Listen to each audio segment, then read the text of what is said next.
Great. Now we will have Pau, and he will present the obligation to protect the ocean from climate change based on the advisory opinion of the International Tribunal of the Law of the Sea. So, Pau, the floor is yours. Thank you. Thank you very much, Solomon. I'm very happy to be here today with you.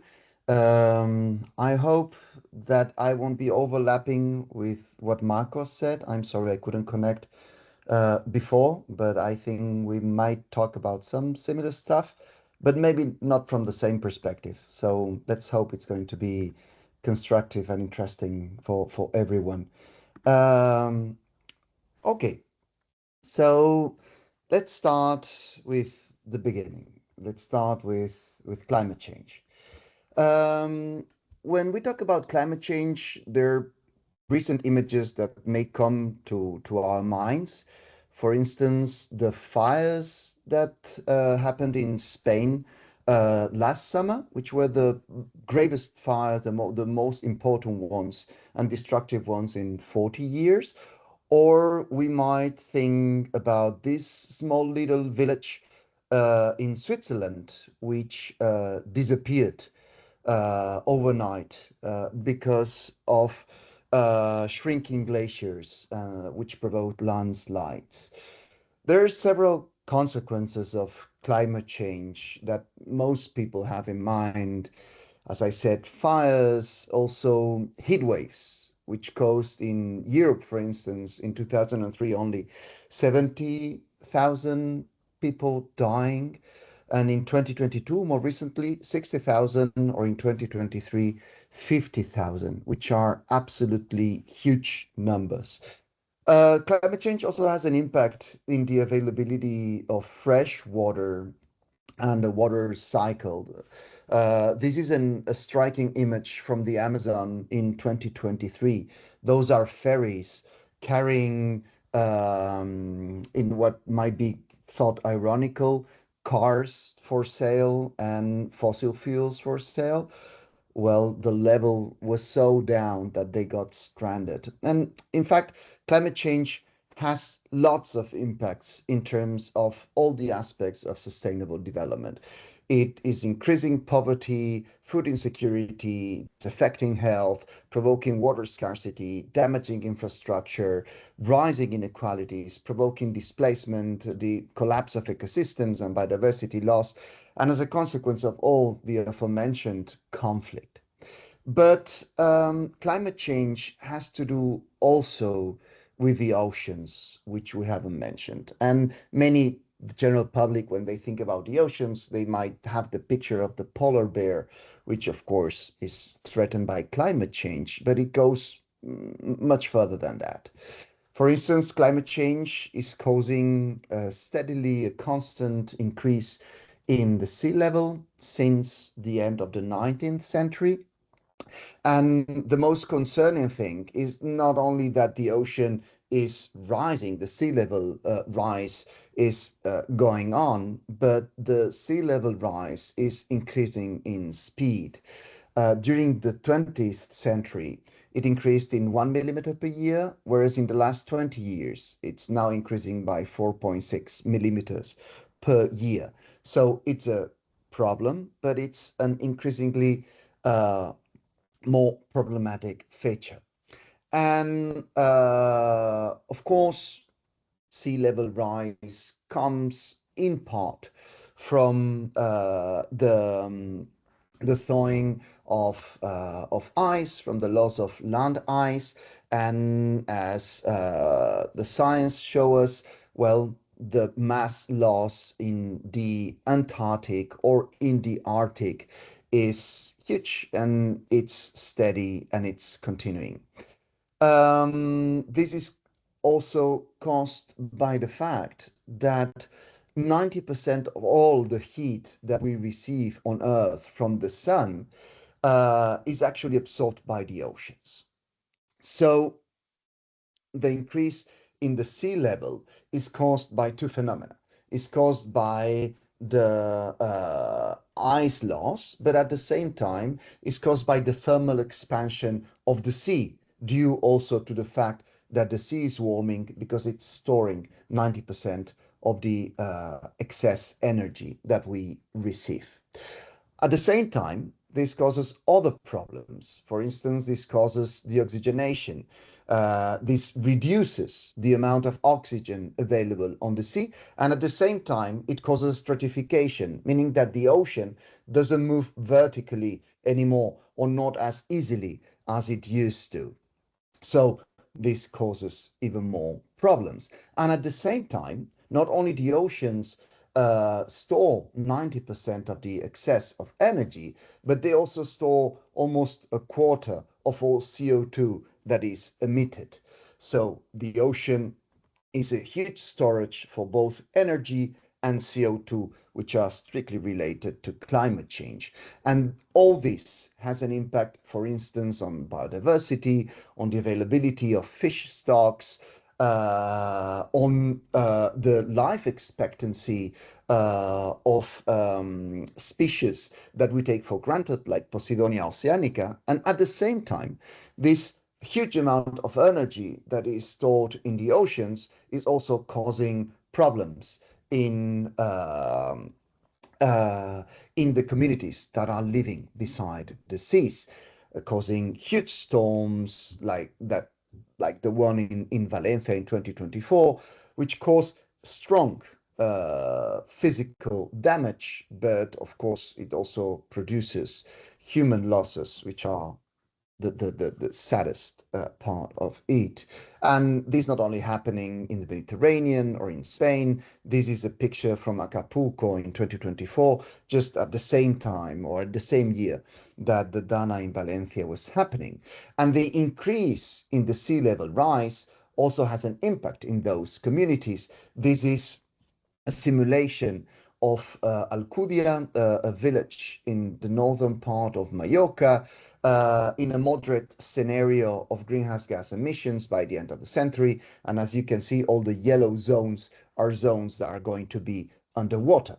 So yes, huge impacts of climate change and CO2 emissions on the sea and also on coastal communities. And there are some coastal communities that are more specifically affected by climate change. This is a picture of Tuvalu in the Pacific Ocean. And Tuvalu, well, it's a very, very small country. And it's becoming increasingly affected by climate change at a faster rate than other parts of the planet, in part because of its being a low-level country, which is extremely affected by the rise in the oceans. And in 2021, during COP26, the Prime Minister of Tuvalu actually delivered a speech in the water, just to like a wake-up call for what was going on and the urgent need to act. So in the face of all these situations and consequences and huge impacts on the well-being of the planet and of the people living on the planet, something very important happened in 2015. And that is that for the first time in history, a court actually sitted with the civil society that brought a case against its government, requesting the court to order the government to reduce its emissions much more than it was expected.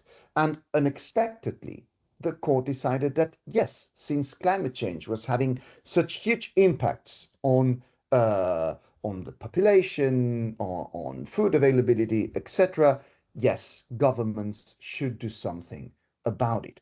And the interesting thing is that this was not limited to the Netherlands in 2015. This is a phenomenon that has spread worldwide. And together we have more than 2,300 cases around the world. Some of them which are extremely relevant and successful, like in Ireland, like in Colombia, in France, or in Germany. Of course, there might be questions on the effectiveness of these decisions, but what is undeniable is that maybe some of them have not reached their full potential, but they have had consequences so far, which is important. And seeing all this, what was happening, those small, low-lying island states of the Pacific decided in 2021 to create a commission, an organization of those islands called the Commission of Small Island States on Climate Change and International Law. And what they decided was, listen, I mean, we're going to all the COPs, to all the international meetings, and yes, maybe we're achieving some things, but we are not doing it as the pace needed. We're not doing it fast enough, deep enough. So if there have been interesting examples in domestic climate litigation at the state level, why don't we don't go a step further and go to international litigation? And so they decided to present a request for the International Tribunal of the Law of the Sea regarding the obligations of states in relation to climate change. And they formulated two questions. And I guess that most of the people in the room are not from a legal background, so I'm not going to analyze or assess the two questions, but more or less was the first one, what are the state's obligations in terms of preventing, reducing, and controlling pollution that cause climate change? And the second question was, what are the specific obligations of states to protect and preserve the marine environment from the consequences of climate change? So preventing the pollution, preventing greenhouse gas emissions, and protecting the ocean. And the court constructed its decision with a complex legal tapestry.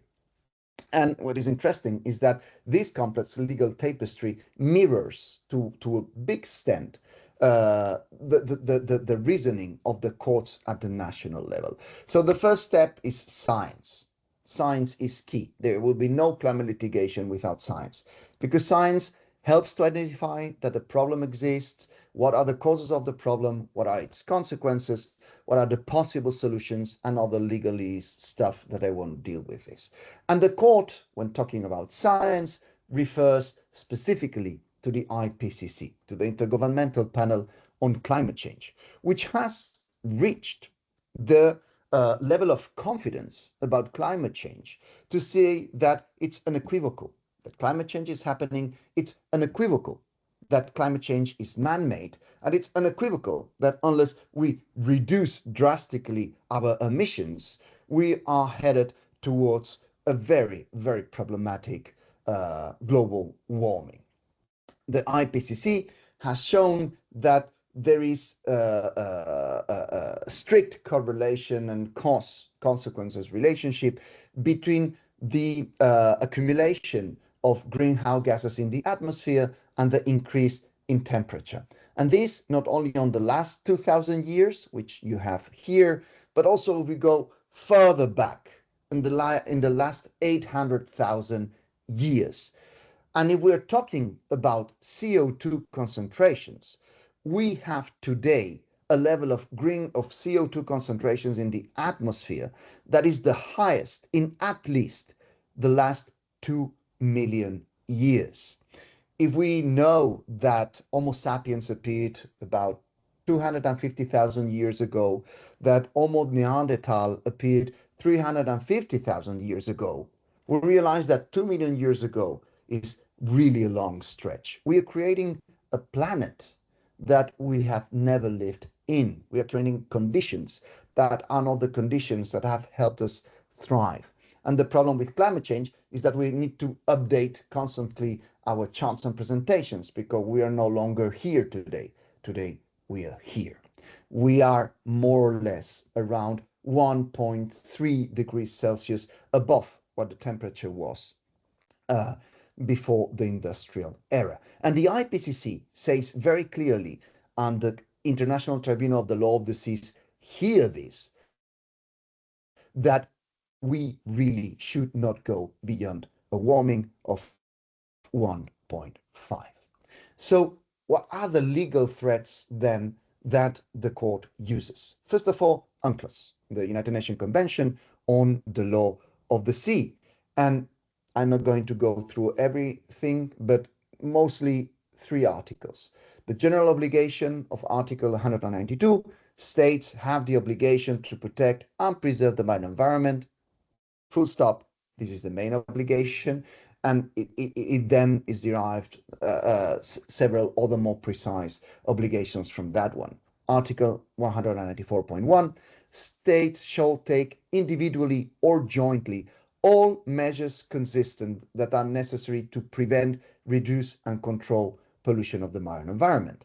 And paragraph 2 states shall take all measures not only to prevent that pollution, destruction of the marine environment happens in their countries, within their borders, but also all these problems that spill to other countries or to areas beyond their jurisdiction.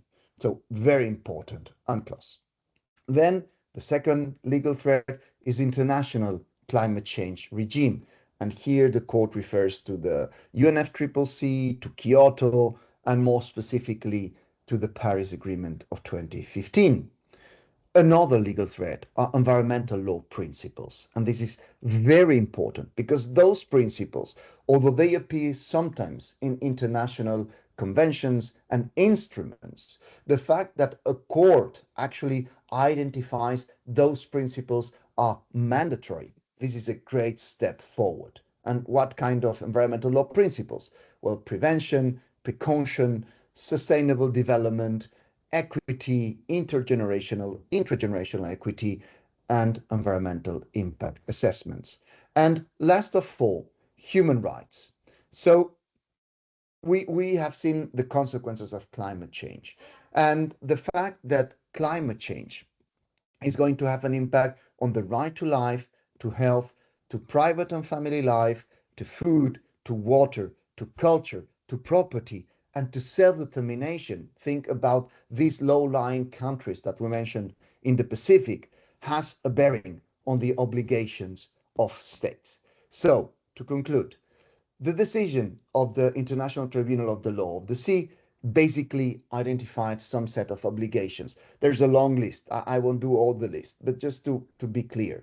So states have the obligation to prevent and control marine pollution. And this means reducing greenhouse gas emissions, but also restore the ecosystems that are affected. In order to reduce those emissions, due diligence should be applied. This means that states don't get to decide by themselves, only according to their interests or priorities, what level of reduction. But this level of reduction needs to be in accordance with what science says, needs to be something that is really allowing us to limiting global warming to 1.5. Also, states should not only act on themselves, but should also create the conditions for private actors to take the correct decisions. It should control the activities by private companies. It's also an obligation. Environmental impact assessments are a necessity, and also international corporations. Richer states are obliged to help states that have been impoverished, mostly through the colonial processes and the inequality, trade trends that have been created in the last 60 years. So what is interesting is that there is not only this advisory opinion by the International Tribunal of the Law of the Sea, but there have been since many interesting decisions by other bodies, European Court of Human Rights, Human Rights Committee, Inter-American Court of Human Rights, with two extremely interesting advisory opinions, and last but not least, last year, National Court of Justice. And I would like to conclude here, because we are at a university, that if this advisory opinion of the International Court of Justice came to happen, and it's an extremely interesting advisory opinion that goes along the same lines of the ITLOS, is because there was a bunch of students in those specific islands, law students, that decided that they needed to do something about the fate of their islands, their future, and the planet. And they organized and they created a movement that pushed their governments, Tuvalu, Vanuatu, Kiribati, and others, to take this step further and go to the General Assembly and to the International Court of Justice, so as to preserve the only place in the universe where we can live. Thank you very much.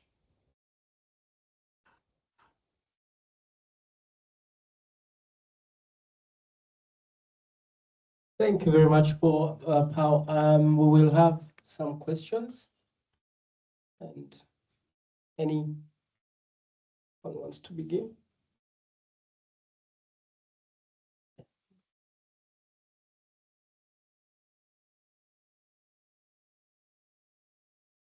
It was too overwhelming. Honest Pau Comba. Hello. Hello. Just because I don't know how it works very well, but in the last year we have assisted to a genocide and also an important attack on international law. And I'm wondering how effective are these, measures and all the, development of the international law regarding, for instance, the situation, the dramatic situation, for instance, in the oceanic states. So that's about something that I'm not really, I don't know how it worked, but we see that there's not very effective the application of the international law, at least regarding a genocide right now. Thank you very much, Ivan. This is a great question, and it's an evident question that pops into mind. There is no single solution. There is no silver bullet for anything, for any of the problems. Marcos was talking about organizing and civil society, and many of those developments at the legal level have come because of civil society. But civil society has been organizing for years, and it hasn't solved climate change. Courts for the last 10 years have been acting on climate change. It hasn't solved climate change. International negotiations have happened for the last 30 years. They haven't solved climate change because they're not single thing that can solve climate change. Not any problem in society, national, at the domestic level or international, can be solved by only one solution. The important thing is when those different solutions come together. For instance, in terms of climate change, some of the decisions at the domestic level have had huge impacts in terms of reductions of greenhouse gases, for instance, in the Netherlands and elsewhere. At the same time, there have been courts that had not been willing to step in, to intervene, to say to the government, hey, you need to do something more. Because, for instance, no international tribunal have said so. They said, no, we can, this is nothing we can talk about because, I don't know, regarding human rights, well, the European Court of Human Rights have not said anything about human rights and climate change so far. Or I cannot say anything about the obligations of states because the ICJ has said nothing about it. Well, now we have those decisions. And for instance, at the Spanish level, there was climate change litigation brought before the Supreme Court, and it was dismissed. And the Spanish lawyers that are bringing this case now to the Constitutional Court, well, they're very aware of these developments at the international level, and they are bringing those developments to the petition to the National Court. And whereas states, some of them, might be reluctant when applying the decisions of international courts, they are much less reluctant when applying the decisions of domestic courts. So my point is that those decisions at the higher level give more reasons, more legal ground, give them more comfort in their willingness to decide on climate litigation cases at the domestic level. At the same time, they provide leverage to the international negotiations. And of course, you can say, yeah, but look at Trump, look at Netanyahu, look at Putin. of course, they don't want any legal system. They don't want a legal system at the international level, but they don't want a legal system at the national level, at the domestic level too. What they want is unfettered, unrestricted power. But governments change. And we cannot, how would I say that? We cannot renunciar. I don't know how you say renunciar in English. We cannot decide not to take all possible steps forward, all possible venues of action, because at one point in history, there are some forces that look very strong and not interested in advancing, because that's the story of humanity. All the changes that had happened so far, the fact that we can vote, the fact that women can divorce, can marry, can travel without their husband's authorization, all these look like impossible utopian futures, but they exist. And they exist because people push for it. And they push for it at all levels. My take is that climate litigation, the legal tools, are also useful tools for the people willing to bring forward those changes. And I hope that they will take advantage of it.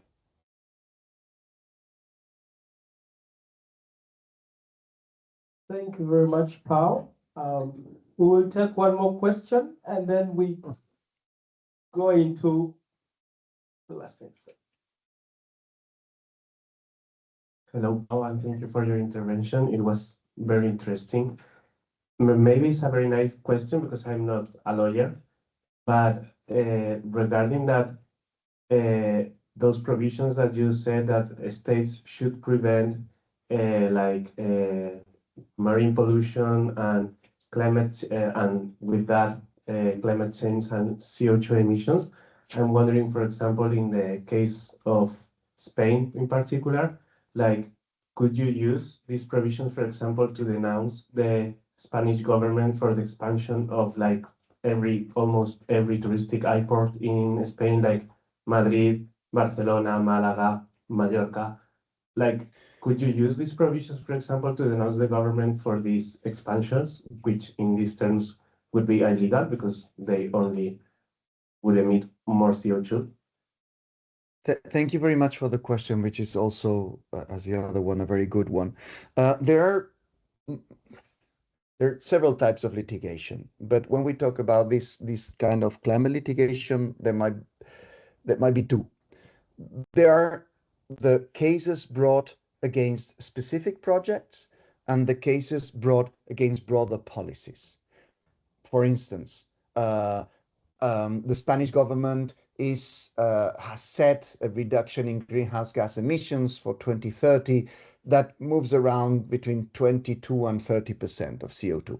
So there is the strategic litigation that goes and says, this is too low a level of reductions. We need the government to do more. And then there's the litigation that goes against projects. If you enlarge the airport in Mallorca, this would lead to an increase in greenhouse gas emissions. And the most successful cases so far have been those directed against broader policies and not a specific project. The reason is that courts are willing to say to the governments, hey, you need to be diligent. You need to take all the measures, but I cannot tell you what measures to take. You need to reduce. I can say that you need to reduce your emissions, but you have been elected by the people. So you need to pick the best solutions. Do we need to, I don't know, prohibit land transportation by private car? Or do we need to extend electric cars for everyone? Or do we need, I mean, those decisions, I don't see courts willing to take those decisions. They would feel reluctant. And airports fall into this category. Courts, when they deal with airports, they usually say, yeah, maybe this will lead to an increase in emissions, but the government can take other decisions that will lower overall their general emissions. So I mean, in my humble opinion, this is nonsense. I mean, we shouldn't be taking any decisions that actually increase our greenhouse gas emissions, because this forces us to reduce even more in other aspects of the economy. And we're seeing that this is going very slowly. But so far, courts feel more comfortable with larger appraisals of overall policies than with specific projects. But this might change. This might change. I mean, before 2015, we had never had a decision like this, ordering the government to reduce more their emissions that they wanted to. So we might eventually end up with decisions also questioning the enlargement of airports. But there was a decision in Austria, for example. In first instance, they won, but on appeal they lost. There was also a decision in the UK regarding Heathrow expansion. At the end was the same. But there have been interesting decisions regarding coal-fired power plants around the world, and those decisions have been very positive. So maybe we will get there. Thank you. Thank you very much, Pau. I'm going to read another question from the chat from Yolena Echarchu. And is if this type of advisory opinions are increasing interstate litigation or not? No, so far interstate litigation is not widely used because states are reluctant to sue each other because they might be the object of litigation the other time round. So, for instance, regarding, I don't know, Ivan was mentioning genocide in Palestine. States have been extremely unwilling to sue other states in relation to genocide, crimes against humanity, etc. so far because of this reason, because they didn't want to find themselves at the other end of the bench.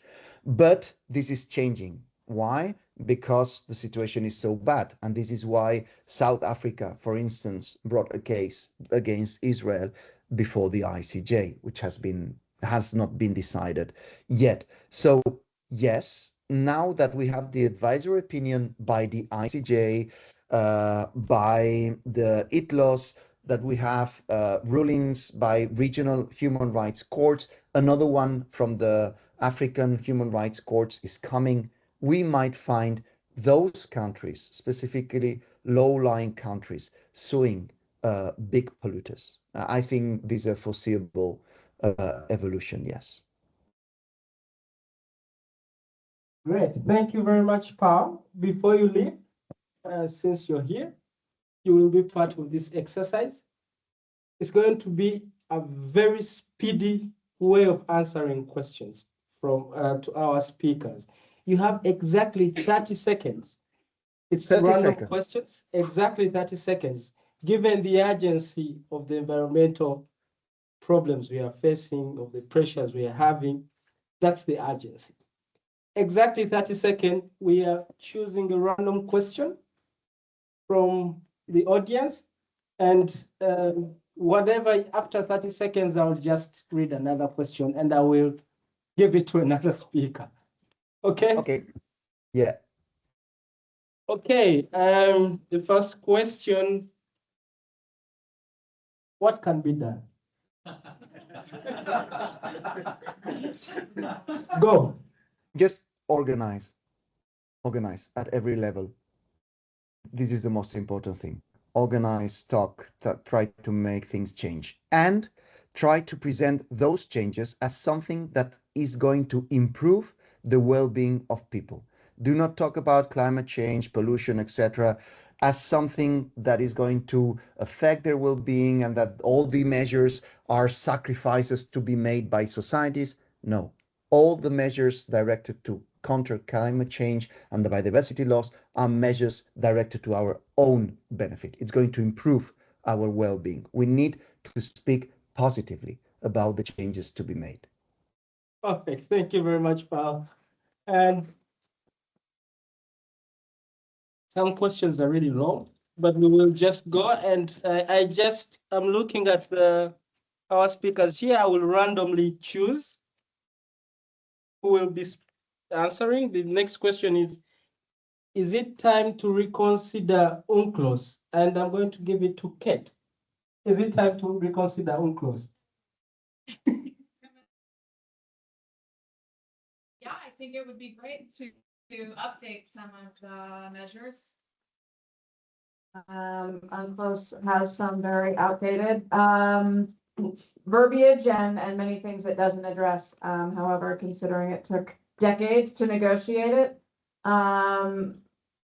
it would be nice to make changes without throwing the baby out with the bathwater and redoing the whole thing, especially given kind of our current ability for international negotiations, I think are extra challenging. So maybe modification without getting rid of them. Great. Thanks. Yes. Okay. The next question. What is the impact, ecological, social, cultural, etc., of tourism in the Balearic Islands? And I will ask Dan. Wasn't the person who spoke about tourism in the Balearic Islands? It's known to end. So I passed the question. Okay, you passed the question. Because I don't want the person from Balearic Islands to answer the question. That's the goal. Yes, Nick. Okay, I'm speaking as an outsider. I think it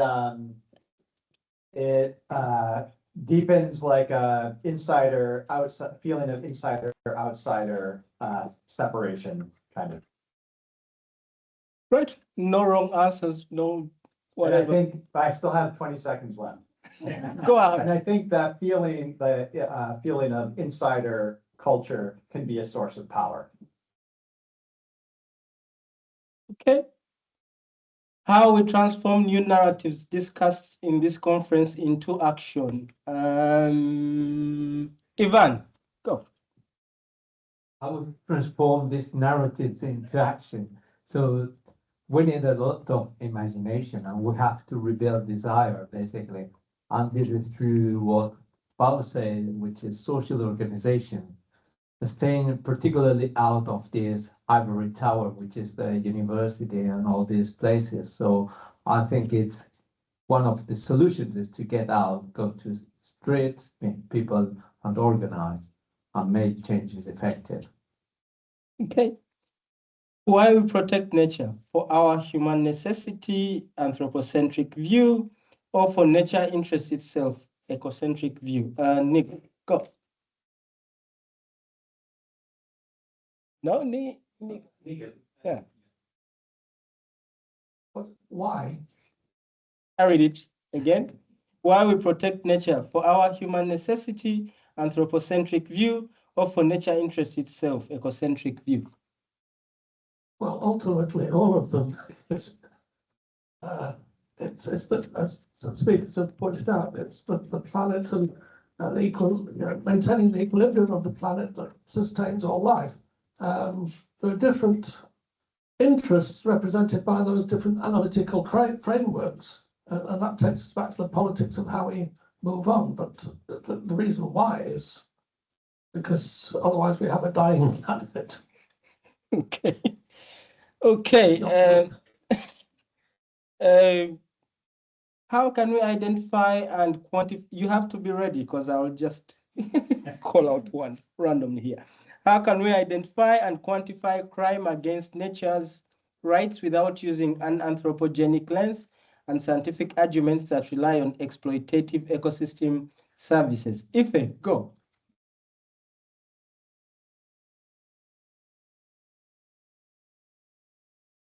How can we identify and quantify crime against nature's right without using an anthropogenic lens and scientific arguments that rely on exploitative ecosystem services? I don't know, and that's okay. That's okay. Because that's something I can.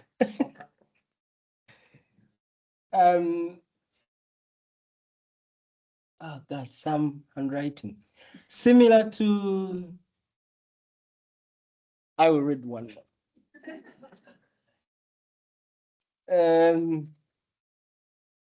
Where are ocean narratives born? Who has not answered? Susanna, go.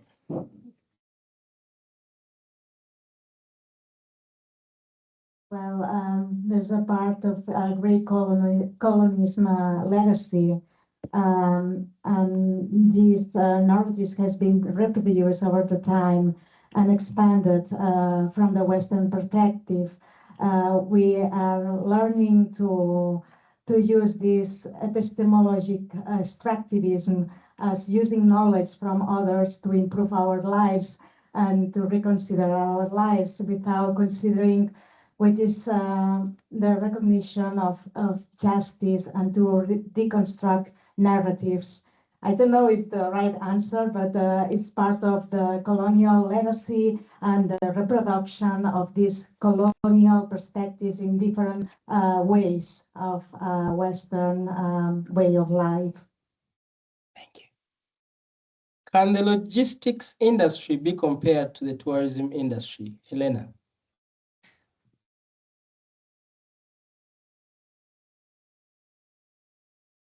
I have no idea. But as an outsider, when I think about the logistics industry, I think about services like how you call it, the new economy. It's like the online economy and the way we're globalizing markets and the Airbnb example we saw and many other economic activities that are like that. So the question was logistics and tourism. Yeah. Yeah, so 10 seconds. So I think it has a lot to do because of this new economy. Thank you very much. How can we protect, keep improving these necessary, okay. How can we promote, stroke improve these necessary multi-transdisciplinary spaces? Marco, go.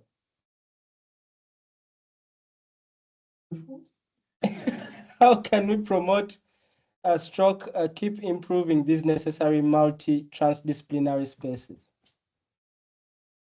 Something in the. Like this conference. Okay. I don't know. I don't know anything. I'm sorry. I don't know. I'm It's sure, so funny. Somebody wants. Manuel wants to answer this one. I have no answer. It's fine, and it remains on record that there is no answer to that question. University has exchange programs for masters with Global South universities. This is a bit tricky to ask randomly to our. Yes, Pau. Yes, Pau. Go. I thought I already answered one question. Sorry. Could you repeat it just to make sure I understood it? Does the university have exchange programs for masters with Global South universities? Yes, yes, we have. With South America, we are also doing some agreements in the Middle East with Palestine, for instance. We are trying to develop agreements between the Southern Mediterranean countries. And now I'm currently in Las Palmas in a meeting of vice rectors of internationalization, and we're looking also forward to developing new agreements with Africa, with African countries. And I think this is the way forward. I mean, normally international agreements between universities look to the, I don't know, Cambridge, La Sorbonne, Freie Universität, the big ones that are very known. But we really need to establish a horizontal relation with all universities in the world, because there is knowledge everywhere and people doing interesting things, and we have lots of things to learn from everyone. So that's the way we're willing to work on. Thank you. Okay. We have a few more. We could stop here, or I could read 2 more.